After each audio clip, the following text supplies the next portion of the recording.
Hola, sí. Bueno, feliz noche para todos, encantado de estar acá con ustedes, acompañándolos. Mi nombre es Cleider Montero, para los que no me conocen. Soy trabajador espírita acá en el Centro Espírita hace algunos años. Y hoy, pues, si me regalan un momento, voy a compartir la presentación de nuestro tema de hoy, de Educando el Alma, recordando que cada 15 días estudiamos el libro de los Espíritus, alternadamente con el estudio del Evangelio según el Espiritismo. Hoy trabajaremos sobre los diálogos 425 a 431. Son diálogos de acuerdo a la metodología que utilizaba el maestro Kardec en las comunicaciones que tenía con los espíritus, siempre buscando comprobar y corroborar a través del método mayéutico, que es el método de hacer preguntas y hacer la mayor cantidad de preguntas para tener un mensaje lo más claro posible. En eso se basa principalmente el método mayéutico. ¿Qué pasa con el libro de los espíritus? El libro de los espíritus es la forma como el maestro Kardec, que era pedagogo de oficio, era un profesor, quiso organizar, digamos así, el mensaje que los espíritus superiores, los guías de la humanidad, le iban transmitiendo a través de esos diálogos.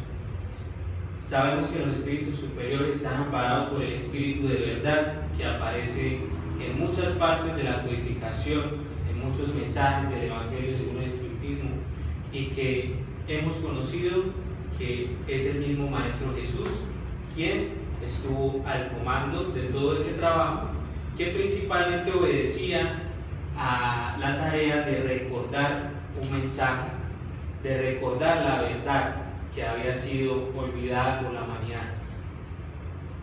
Por eso llamamos al espiritismo también la tercera revelación. ¿Cuál es la verdad que había sido olvidada? ¿Quién me quiere decir? ¿Cuál es la verdad del espiritismo? ¿Cuál es la verdad que Jesús quería que recordáramos? ¿Sí? Dios y sus leyes. Dios y sus leyes. La inmortalidad del alma. La inmortalidad del alma. Pero principalmente Dios y sus leyes.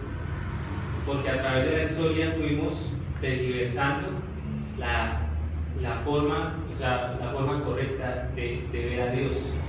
Entonces creamos un Dios antropomórfico, un Dios con figura humana, un Dios castigador, un Dios punitivo, ¿sí? Y el espiritismo viene a recordarnos al Dios de las causas primeras, a esa inteligencia suprema del universo, que no tiene la forma humana, sino que es una inteligencia suprema y que todos en nuestra naturaleza venimos de Él y somos también inteligentes a su semejanza. El libro de los espíritus, entonces, como les decía, fue la forma en que el maestro Kardec organizó la información y también trae consigo una distribución metódica y sistemática que está impregnada de una pedagogía que él quería transmitir, pues, en esta obra, pues, con el concurso de los espíritus también.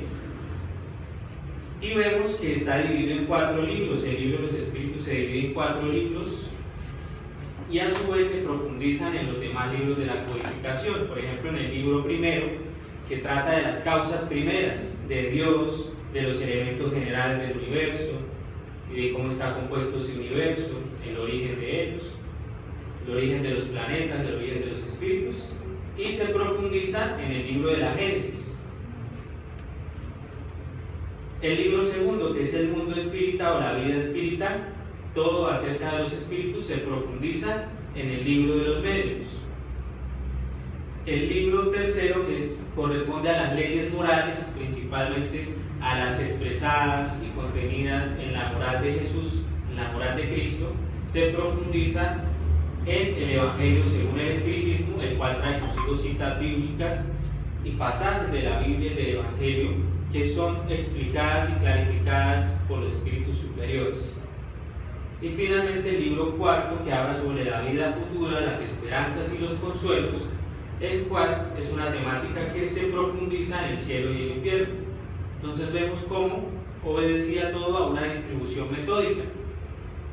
Kardec, en la introducción del libro de los espíritus, dice: lo que caracteriza a un estudio serio es la continuidad con la que se lo lleva a cabo.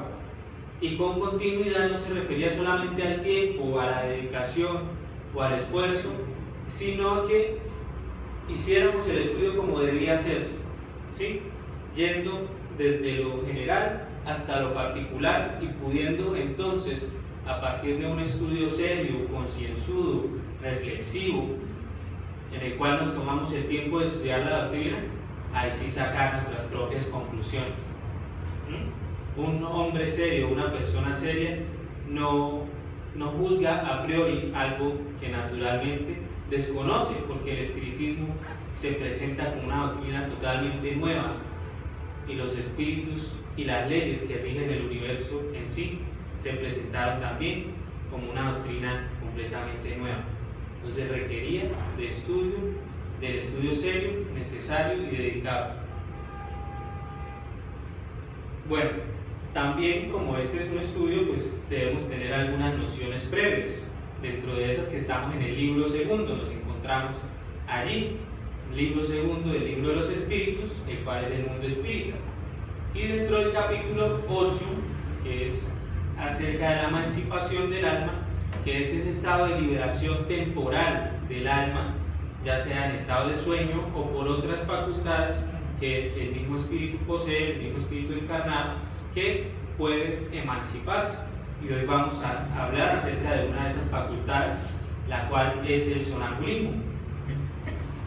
Espero contar con su atención y sobre todo con su participación en algunos momentos, ¿sí? Para que no se me queden muy callados y tengamos un estudio pues, más productivo, que podamos todos participar y construir ese conocimiento. Hemos visto ya el dormir y los sueños, las visitas espíritas, la transmisión oculta del pensamiento, el letargo y la catalepsia como fenómenos de emancipación del alma.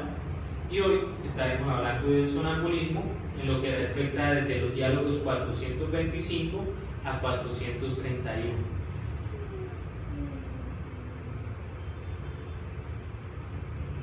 Cuando hablamos del sonambulismo, muchos traen consigo esta imagen a su mente, ¿cierto? O en las caricaturas, los muñequitos caminando por los tejados, con los brazos al frente, con los ojos cerrados y casi siempre a punto de caer al abismo, ¿cierto? Pero no están así. Resulta que los brazos adelante no es común en el sonambulismo, ¿sí? La persona camina pues normalmente como lo hace normalmente, ¿sí? Sus ojos, lo más común es que no están cerrados, están abiertos, pero como obnubilados, o sea, están abiertos, pero no pareciera que miraran, como con cierta, como nublados, ¿sí? Con la mirada perdida, con la mirada puesta en el horizonte, ¿sí? Y vamos a ver por qué. He querido traer algunas características del sonambulismo como lo concibe la ciencia médica hoy en día, el cual la concibe como un trastorno del sueño, y pues analizando un poco, pues somnius viene de sueño y ambulare de caminar, dormido o caminar durante el sueño. Lo clasifica la ciencia médica como una parasomnia, que es un comportamiento inusual del sueño. Parasomnia porque en sí no constituye como tal un trastorno que deteriore la calidad del sueño. No se ha comprobado que el sonambulismo deteriore la calidad del sueño o que la persona descanse menos simplemente por el hecho de ser sonámbulo. No, los episodios de sonambulismo suelen durar entre 15 y 30 minutos y la persona pues tiene varios tipos de conductas que vamos a ir analizando. Lo más característico es que cuando el sonámbulo despierta no recuerda absolutamente nada de lo que pasó. ¿Alguien aquí le ha pasado? ¿Alguien aquí conoce algún caso de algún sonámbulo o alguno de ustedes lo es? Yo conozco un caso de una sobrina que se despierta, camina y de pronto va y se acuesta otra vez y ya. ¿Alguien más? ¿Sí? ¿Su hija?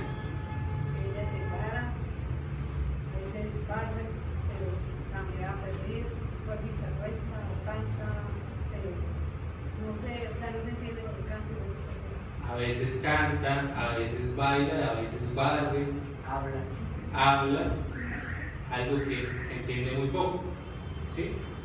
Entonces vemos que ese tipo de conductas son las más comunes, ¿no? Pararse, comer algo, o sea, obedece muy a las necesidades básicas del ser humano, a un aspecto muy básico, ¿no? Eso es lo más común.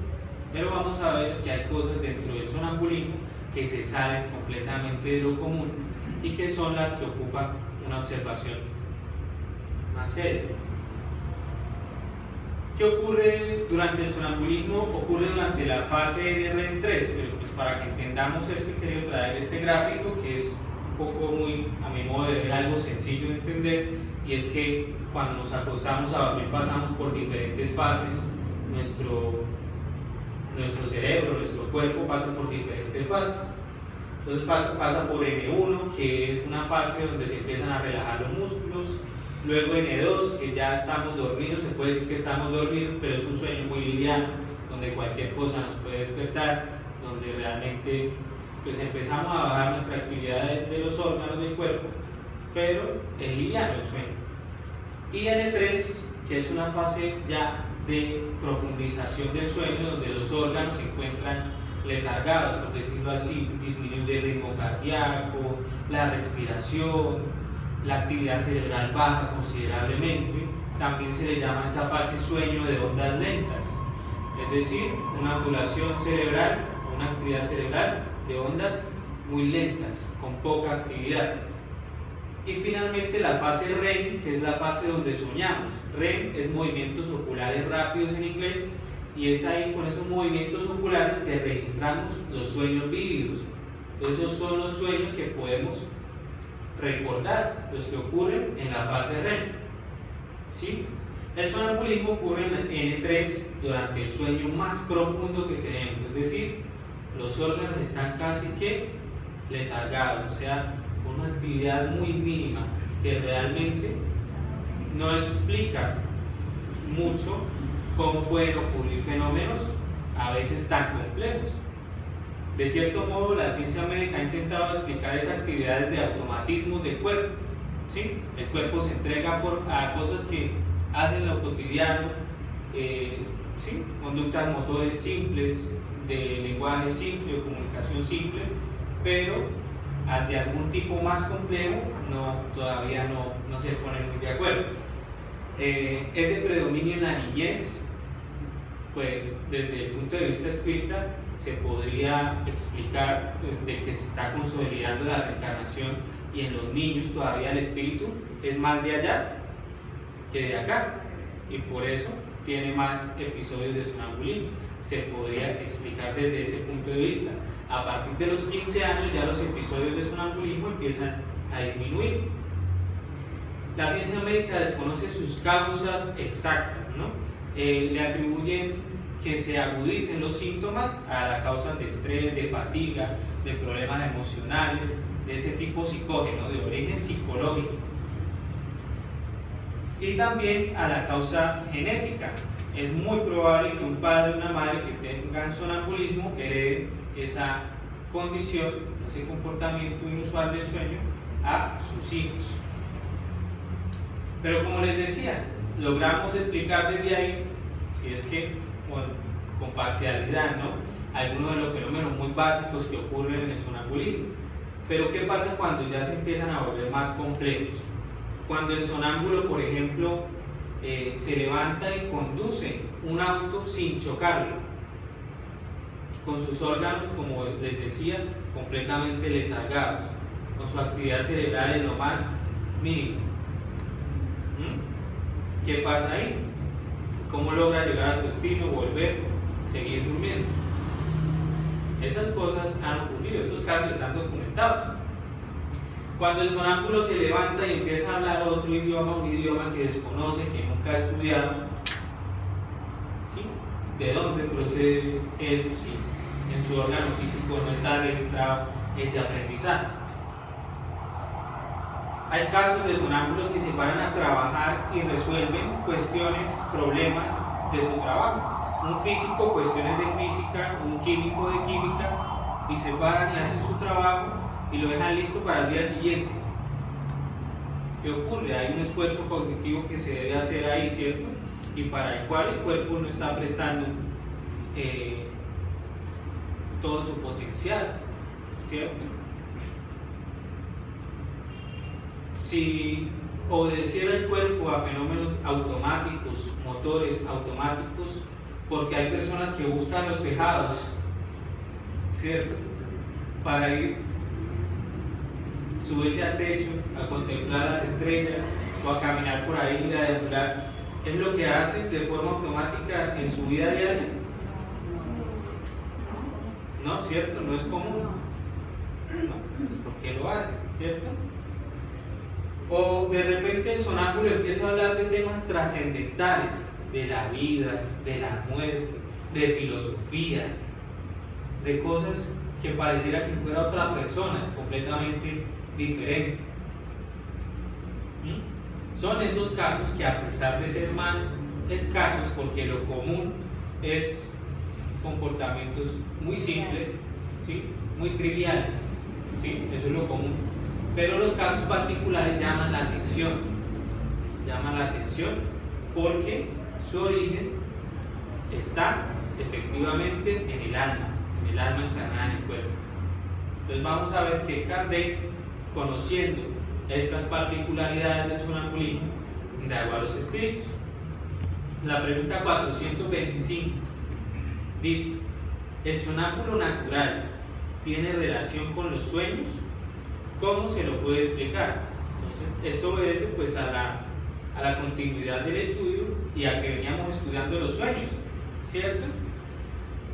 Y acá pues muy juiciosamente los hemos estudiado, y sé que ustedes también me han visto las conferencias, nos han visto en YouTube. Entonces vamos a recordar también un poco de cómo ocurren los fenómenos de los sueños, para ver si el sonambulismo guarda una relación y cómo podríamos explicarlo. Los espíritus responden que es un estado de independencia del alma más completo que se da durante el soñar.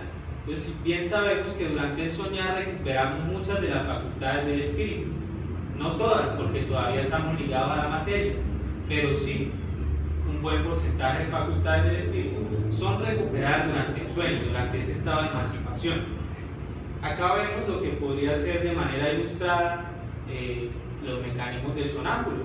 Entonces vemos que está el cuerpo despierto, está de pie, allá a mano izquierda, y paralelamente está el espíritu con su perispíritu emancipado.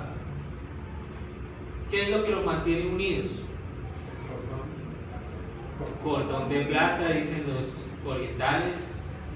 Lazo El lazo fluídico. fluídico. El lazo, cordón fluídico, decimos los espíritas, porque ese es el término que hemos utilizado para definir a este cordón que los mantiene unidos y que permite que el espíritu, estando emancipado, todavía pueda tener esa influencia sobre el cuerpo físico.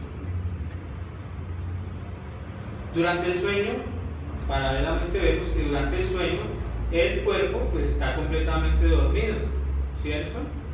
Y el espíritu igualmente se emancipa y se mantiene unido por ese cordón fluídico, pero no hace uso de su cuerpo, como si lo hace en el sonambulismo. En el sonambulismo las facultades del alma están más desarrolladas, continúan los espíritus, y esta tiene percepciones que no tiene durante el soñar, el cual constituye un estado de sonambulismo imperfecto. ¿Qué pasa con los sueños? Pues característicamente son muy confusos la gran mayoría de las veces, ¿sí? Algunos lo logramos recordar, otros no, y casi siempre se nos presentan confusos. ¿Por qué constituye un estado de sonambulismo imperfecto? Pues vamos a continuar con aquello que nos dicen los espíritus. Bueno, acá he traído una imagen para hacerlo un poco más ilustrado.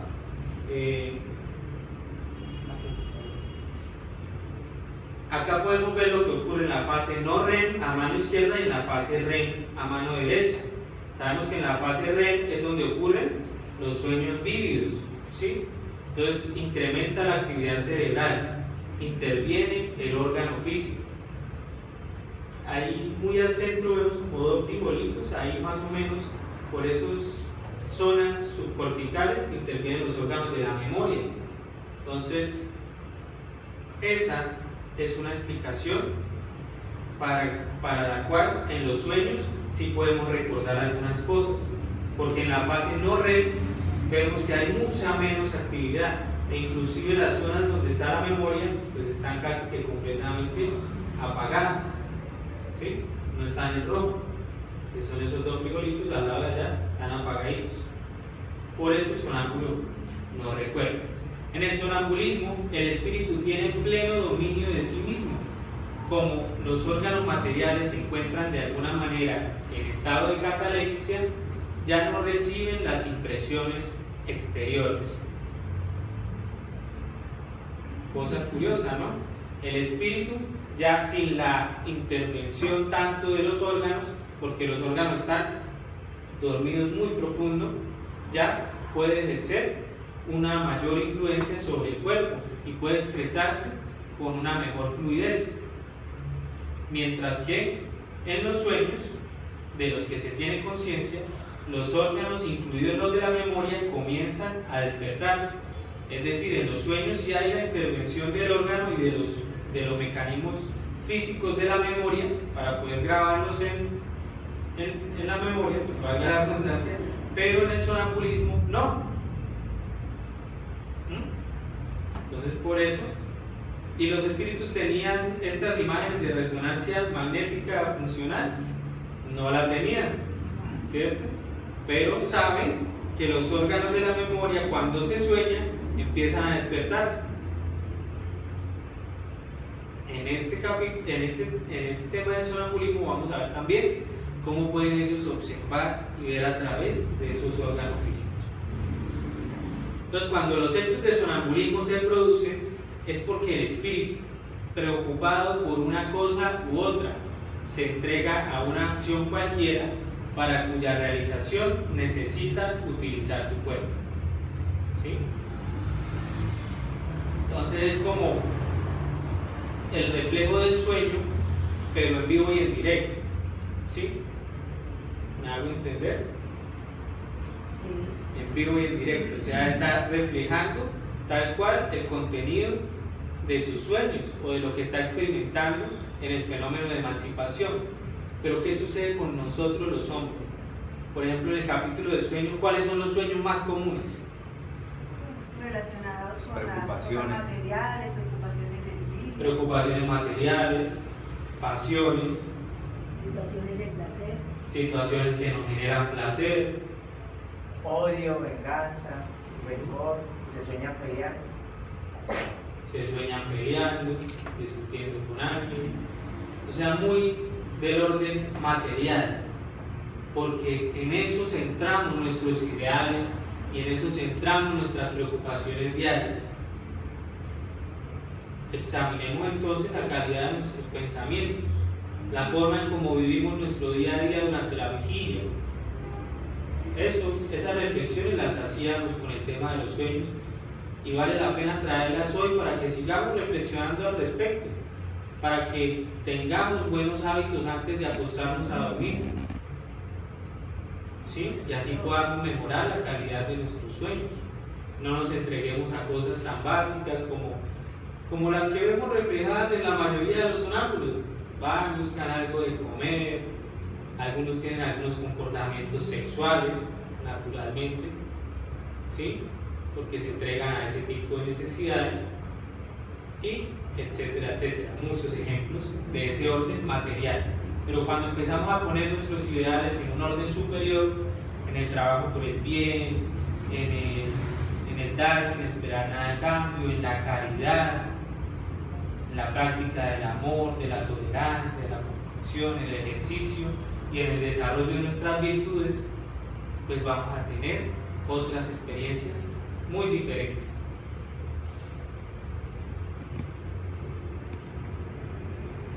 Hace uso del cuerpo tal cual como vemos acá.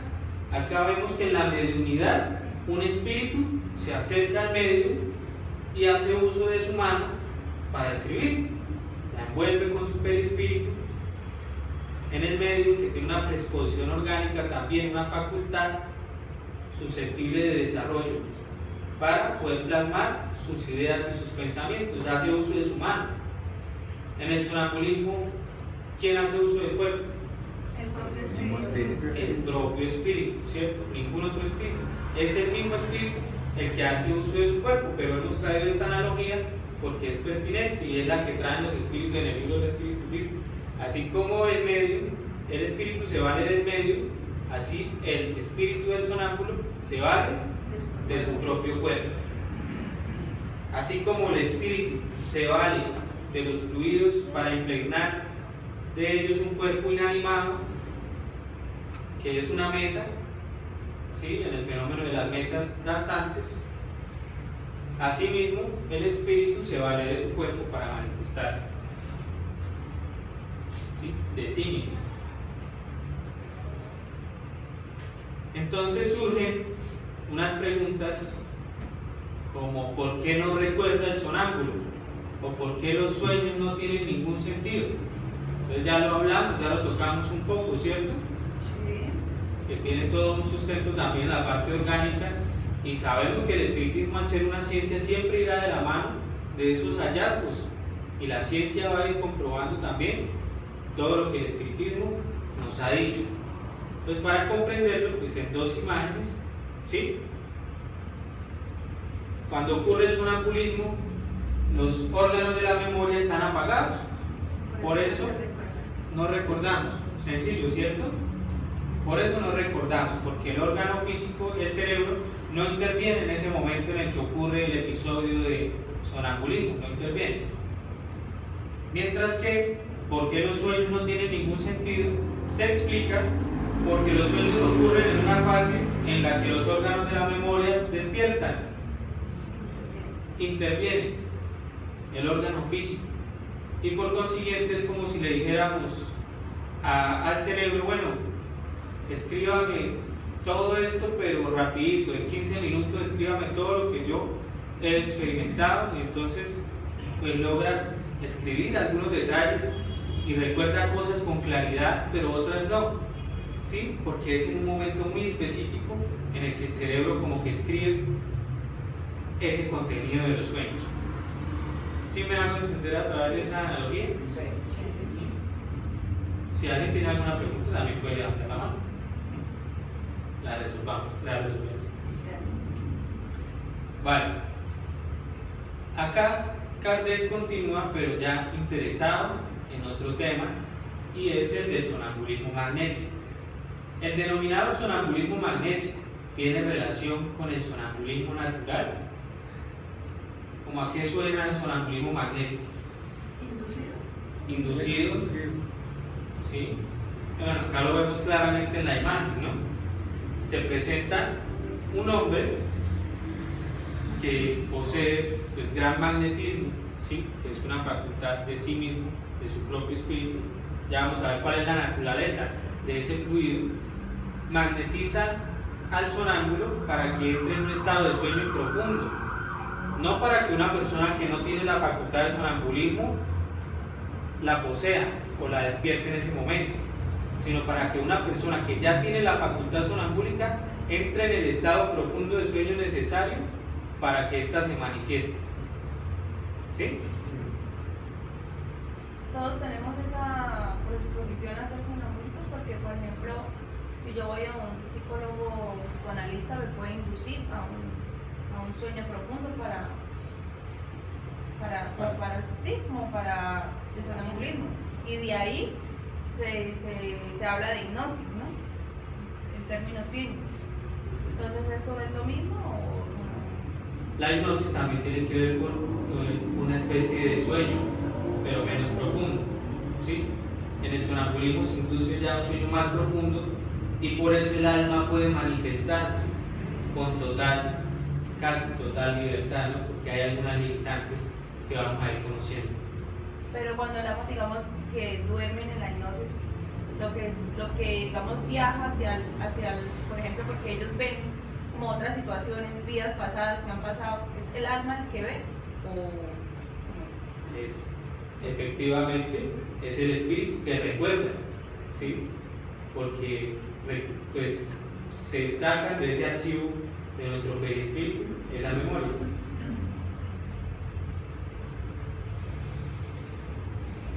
Pero es algo diferente a la hipnosis, ¿no? El sonambulismo ya es un estado muy profundo de sueño para que el espíritu pueda manifestarse con mayor fluidez.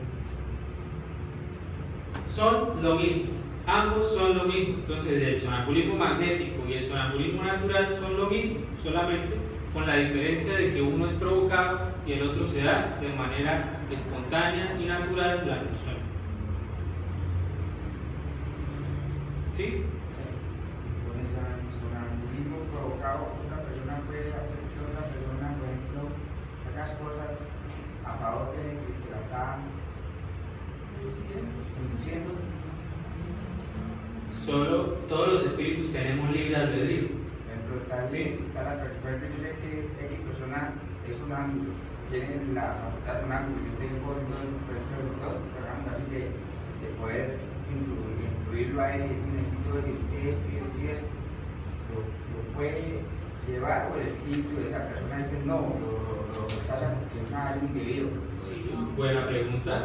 Lo que pasa es que por más que usted desee inducir al espíritu a que haga las cosas que usted desea, no lo puede someter a su voluntad, así como usted no puede someter a su voluntad a alguien que está despierto.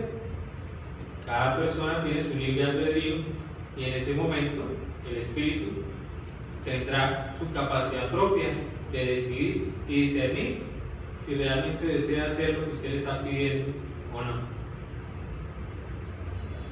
¿Sí? ¿Resuelve?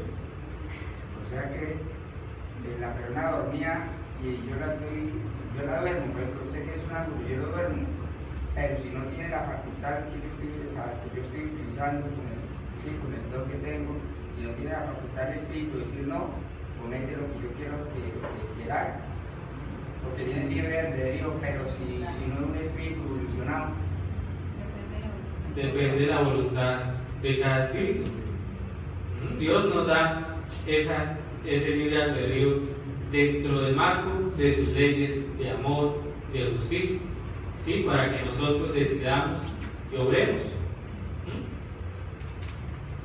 Una pregunta, por ejemplo, en estado de sonambulismo, sea natural o no, o sea, siempre es mi espíritu el que está actuando. Es su espíritu el que está Y actuando. por ejemplo, cuando tú sacaste el ejemplo de psicografía, es otro espíritu actuando a través de mí. Es una analogía para comprender pues, que es similar, ¿no? Es otro espíritu actuando a través del medio. En el caso del sonambulismo es el mismo espíritu actuando a través de su propio cuerpo. Ok, así. Exactamente. ¿Sí? ¿Tenemos más preguntas? ¿Sí? Ahora, se me viene a la mente una duda Sí. respecto a las pesadillas. ¿Eso tiene que ver algo con el sueño? Claro. ¿Se Sí. puede hacer un símil entre el sueño y las pesadillas? Las pesadillas, pues, ¿O cuál es la diferencia entre esas dos características, podríamos llamar así? entre el sueño y las pesadillas. Las pesadillas. Las pesadillas son sueños, ¿sí? Sueños de un bajo tenor vibratorio, por decirlo así. Encuentros aberrantes, encuentros aversivos, encuentros no deseados en estado de emancipación. Para eso pues podemos profundizar en el estudio de los capítulos anteriores donde abordamos la temática de los sueños. ¿Sí? Los sueños tienen todo tipo de contenidos, ¿sí?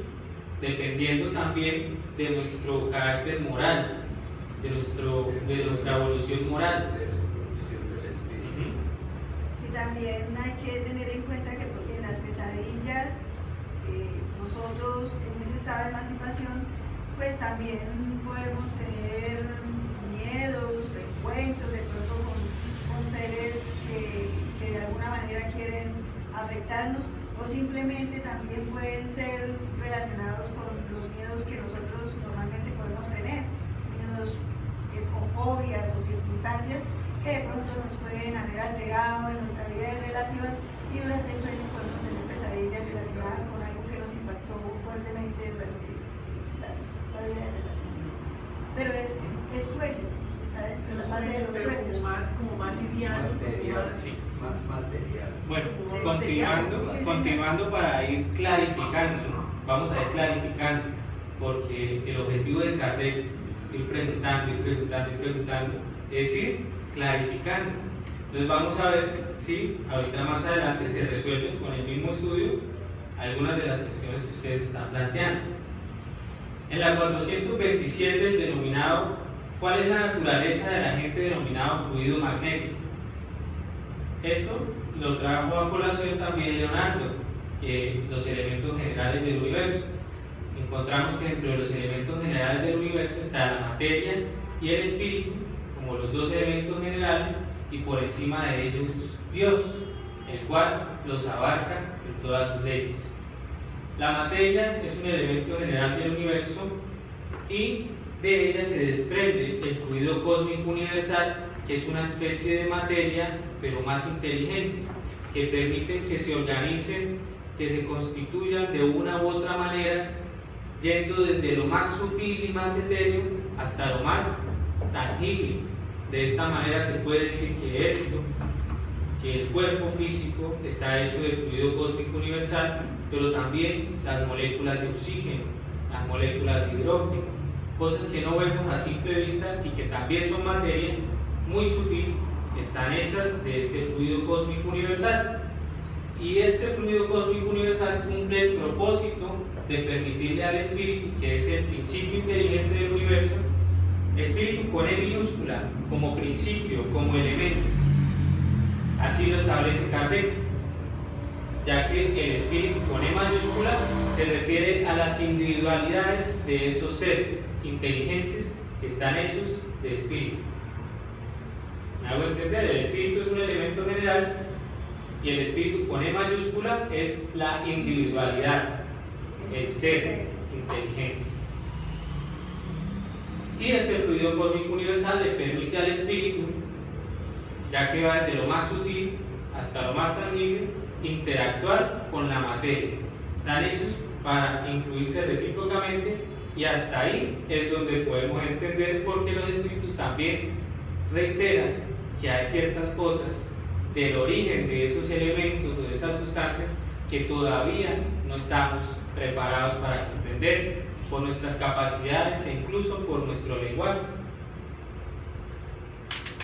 Responden los espíritus. ¿Cuál es la naturaleza de ese fluido magnético? Es fluido vital, eléctrico, electricidad animalizada, que son modificaciones de ese fluido cósmico universal. Ese fluido vital es el que anima la materia, es el que anima los seres que piensan, los seres vivos, ¿sí? Es ese fluido eléctrico que recorre nuestro cuerpo y hace que nuestra máquina orgánica y que todos los órganos estén funcionando. Cuando ese fluido vital se empieza a agotar, nuestros órganos empiezan a fallar, a disminuir, ¿cierto? Y poco a poco se va agotando la vida de nosotros. De nosotros también depende mantener ese fluido vital arriba, bien alimentado, bien nutrido, o irlo desgastando, o incluso a veces desperdiciando por nuestros malos hábitos, de salud, tanto física como mental. Entonces, ¿cuál es la causa de la clarividencia sonambúlica y por qué el sonámbulo a veces puede ver más allá de la materia, más allá de lo tangible, incluso cosas que están más allá de los límites de su casa, del lugar donde están? A eso vamos a llamar, o a eso nos referimos cuando hablamos de clarividencia. Entonces, ver claramente eso. Y vemos en la imagen algo que podría ser el perispíritu. Y si nos dedicamos a estudiar concienzudamente las propiedades del perispíritu, vamos a encontrar cómo se explican muchos de los fenómenos que llamamos milagros e incluso la misma clarividencia, ya que el perispíritu, así el órgano a través del cual el espíritu se manifiesta en el cuerpo, puede ver, oír, escuchar a través de todo su ser. No está definido o limitado por los órganos físicos. Este le permite ver a través de todo su ser y proyectarse a otros lugares de igual manera. Ya lo hemos dicho, responden los espíritus. Es el alma la que ve, no es el cuerpo, no son los órganos. E incluso científicamente esos órganos, en el momento en que el sonambulismo entra en ese estado, están disminuidos, casi apagados, casi en letargo. ¿Sí? Pues por eso es el alma la que puede ver. Y el sonámbulo manifestándose puede decir: veo tal cosa, tal cosa, tal cosa, manifestando en sí una clarividencia que le da su propio espíritu. Viendo los cuerpos más o menos así, detectando a veces enfermedades. ¿Sí? Veo tal cosa en su estómago, veo que su corazón no está funcionando bien. Esas son las cosas que podemos lograr desarrollando ese sentido del espíritu, ¿sí? O que el espíritu tiene de por sí como una vista espiritual. ¿De qué modo el sonámbulo entonces puede ver a través de los cuerpos opacos? Los espíritus responden: solo hay cuerpos opacos para vuestros órganos densos. ¿No hemos dicho ya que para el espíritu la materia no es un obstáculo, puesto que la atraviesa libremente? Ahí está hablando de una propiedad del perispíritu, que es la penetrabilidad, el poder atravesar los cuerpos opacos. Hemos visto en las películas, ¿no?, cómo los fantasmas, entre comillas, que son espíritus, cruzan a través de las paredes. Eso es penetrabilidad.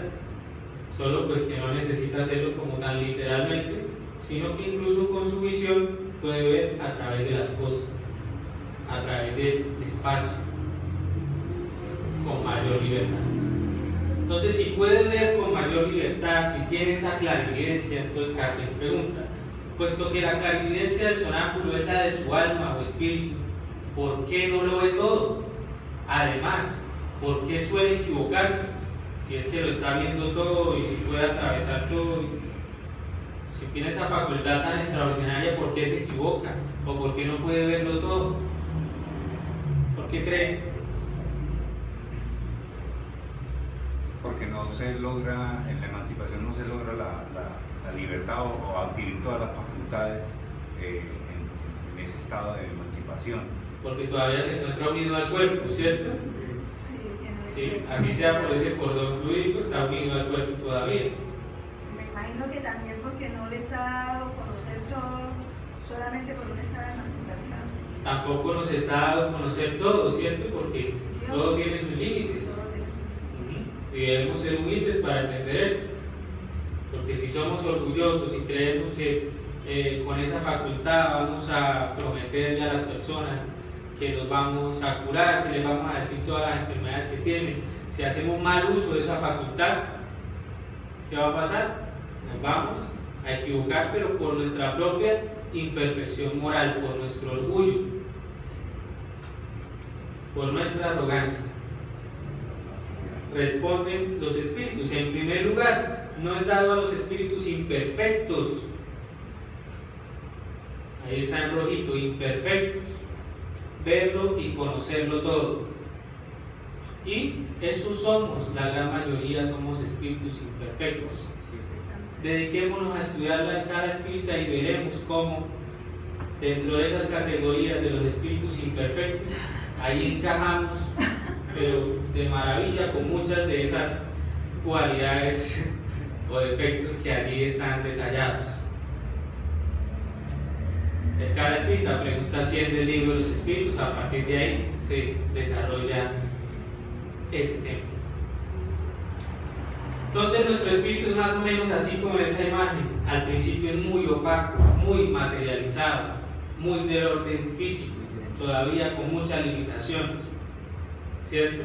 Y a medida que nos vamos perfeccionando intelectual y moralmente, nuestro perispíritu se va viendo así, más translúcido, más luminoso y por consiguiente nuestras facultades van a ser mayores. Dios ha dado al hombre esa facultad con un fin útil y serio, no porque sí, ¿cierto? No por casualidad, es para un fin útil y serio y no para enseñarle lo que no debe saber, porque aún debemos comprender que hay límites dentro de las cosas que estamos llamados a saber o no. Por eso los sonámbulos no pueden decirle todo, simplemente, resumiéndolo, es por su propia imperfección, por nuestra propia imperfección, es que no se nos está dado conocerlo todo, que debemos comprender cuáles son esos límites o que hay límites. ¿Cuál sería la finalidad de conocer cosas, por ejemplo, de las personas, si no fuera para algo de beneficio para ellos, y no que después se convierta en herramienta de juzgamiento o similar de acuerdo a nuestras imperfecciones? Sí. Una pregunta, ¿es posible que personas nazcan con ciertas cualidades espirituales desarrolladas, pero sin embargo no quiere decir que las vayan a utilizar bien? ¿O siempre que yo tengo una cualidad espiritual desarrollada quiere decir que soy un espíritu necesariamente? No necesariamente, es muy buena pregunta, porque recordemos que hay una predisposición orgánica también a un mayor o menor desarrollo de ciertas facultades. Entonces, por consiguiente, un espíritu imperfecto, como todos lo somos, puede tener una facultad muy ostensible, muy desarrollada y terminar por su libre albedrío utilizándola para el mal, o por su propia imperfección utilizándola mal. O sea, se le puede dar a un espíritu no tan elevado una cualidad superior a su estado espiritual, digamos. Exactamente, con un fin útil y serio. Okay.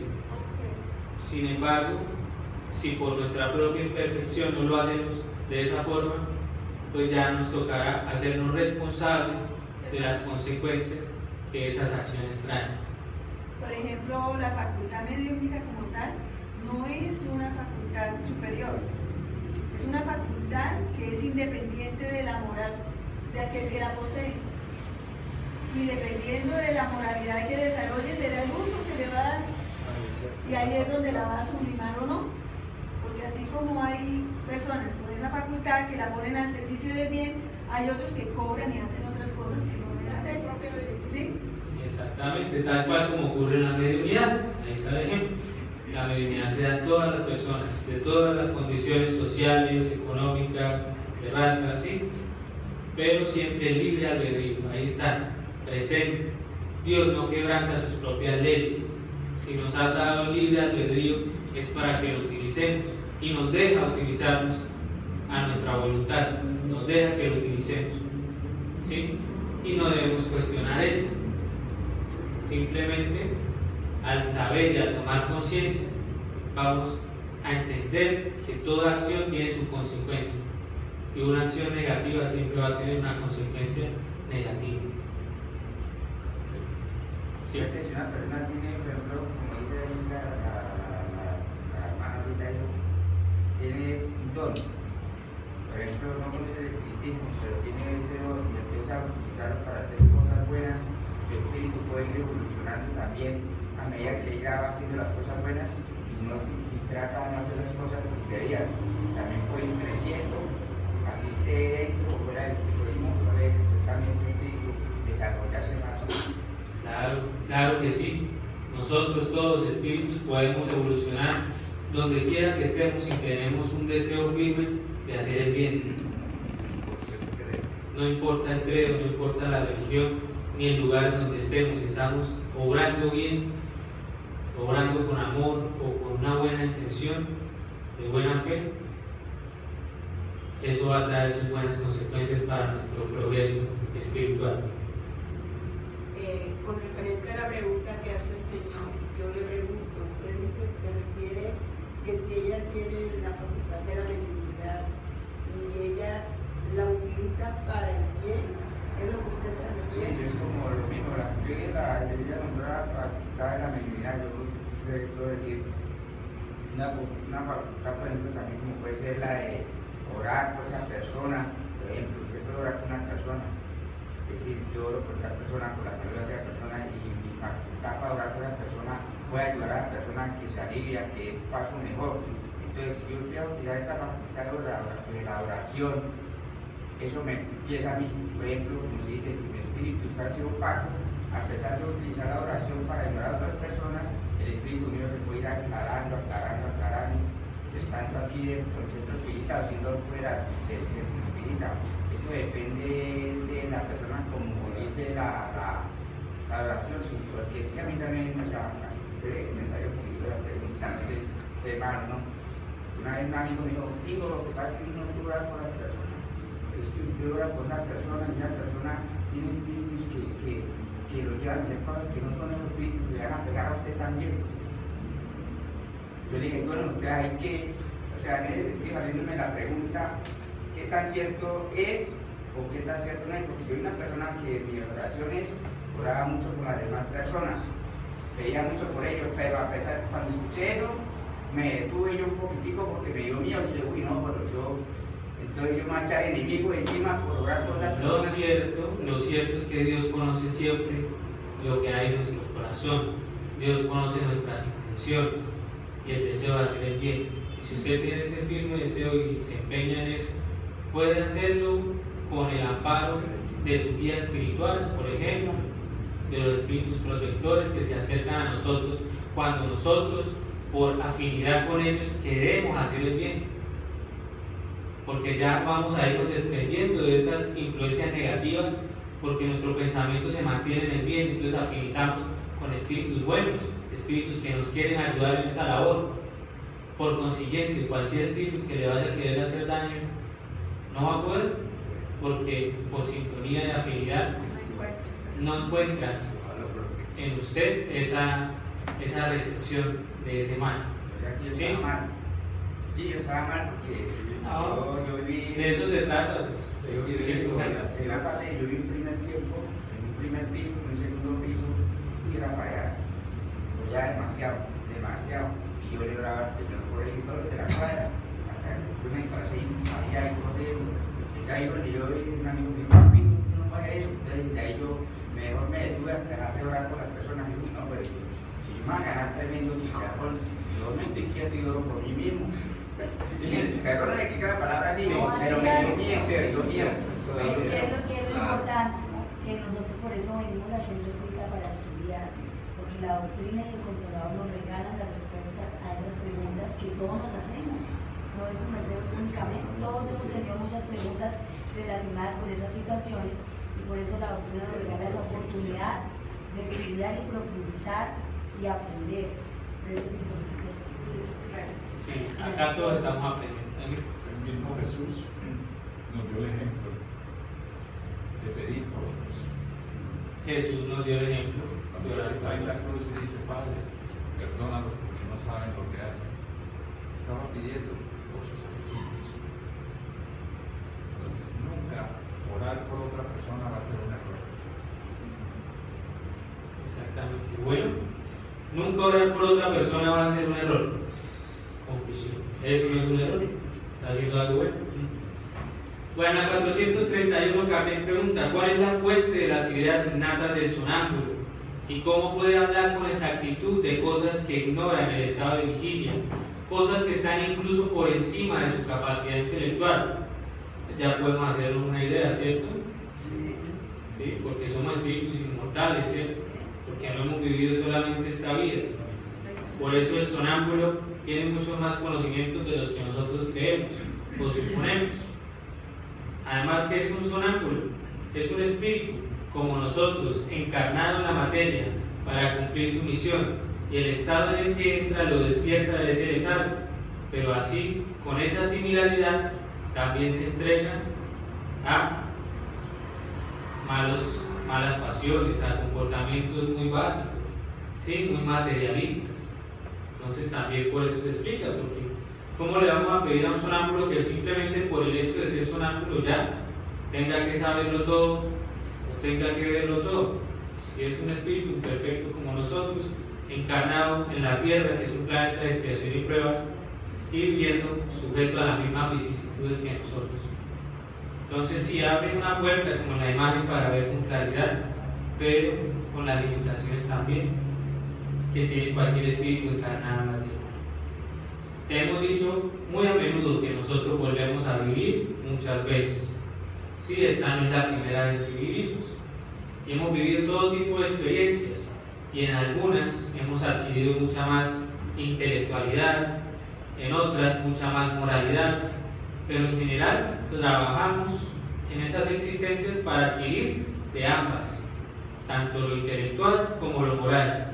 Y por eso a veces una persona poco instruida en estado de sonambulismo manifiesta una intelectualidad pues distinta, superior a la que ha adquirido en esta existencia. ¿Sí? Pero es porque guardan en su archivo perispiritual conocimientos de otras existencias, que tal vez evolucionó más en su parte intelectual. Al entrar en ese estado en el que tú llamas crisis, en el estado de sonambulismo, él se acuerda, pero no siempre de manera completa.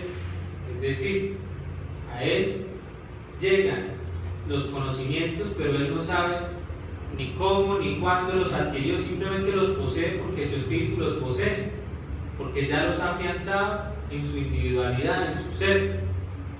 ¿Sí? Entonces trae esos recuerdos, vienen a él, esos conocimientos. Pasada la crisis, los recuerdos se borran y vuelve a entrar en la oscuridad. Ese volver a entrar en la oscuridad es volver a entrar en la materia densa, la materia pesada, en este cuerpo que limita de una forma bastante considerable a nuestro espíritu. Y finaliza Kardec con una nota en la que nos explica muy a grandes rasgos que el sonambulismo a veces no solamente puede tener características anímicas. Cuando hablamos de facultades anímicas, estamos hablando de facultades que son de nuestro propio espíritu, sin la intervención de otros espíritus. Es mi mismo espíritu el que a través de sus mismas facultades se expresa, tal como ocurre en el sonambulismo. Pero que también el sonambulismo se puede tornar mediúnico. Y él pone el ejemplo de un joven que los asistía con facultad sonambúlica, que en estado de sonambulismo podía ver las enfermedades a causa de su facultad anímica. Él podía ver a través de los cuerpos y podía ver qué órganos estaban afectados, pero a causa de otro espíritu que se le acercaba, él podía recetar los medicamentos para el tratamiento, para darle tratamiento. Es así que una vez que le preguntaron que por qué no había formulado el medicamento, él dijo, es que el espíritu del médico no está. Y entonces ahí comprendieron que era otro espíritu también que le asistía en ese momento en el que él atendía, digámoslo así, los pacientes o las personas que se acercaban con esas necesidades. El sonambulismo en los tiempos, en la época de Kardec, era una facultad mucho más utilizada, de la cual se podía valer para obtener algunas de las comunicaciones, las cuales se presentaban a modo de el espíritu me está diciendo que diga, o quiere que diga, o no se me permite que diga. Con tipo de esas frases se sabía que el sonámbulo estaba actuando también en grupo por otro espíritu. Bueno, hermanos, hemos llegado un poco al final de nuestro estudio acerca del sonambulismo y he querido traer para la última diapositiva pues el espíritu más perfecto y más puro que ha pisado esta tierra, que es el Maestro Jesús. Y en tantos pasajes nos dejó ver su calidad moral, su desarrollo de las facultades del espíritu, el cual, aún estando encarnado, tenía mucho poder y él podía ver las enfermedades que tenían las personas que se le acercaban, no solo las enfermedades de su cuerpo, sino también las enfermedades de su alma, sus dolores, sus sufrimientos, incluso sus intenciones, porque los espíritus también pueden ver el pensamiento, y él era un espíritu completamente desarrollado. no había límites para él, ni incluso la carne no lograba limitarlo. Y Él es el que nos invita a estudiar el espiritismo, a comprender esas facultades de nuestro espíritu y a desarrollarlas siempre de la mano de un desarrollo moral, de que podamos ser buenos, de que podamos hacer de esas facultades una herramienta, un instrumento útil para Dios. Como Dios es bueno y Dios es amor, debe ser para eso que las empleemos. Y como no se nos ha sido cobrada esa facultad, como se nos ha sido dado de gracia, debemos así mismo darla de gracia, tal como nos explicaba en el Evangelio pasado. Dar de gracia lo que de gracia recibiste. Y así mismo debemos dar de gracia sin cobrar nunca por los bienes que no nos han costado a nosotros nada. Muchísimas gracias. Gracias.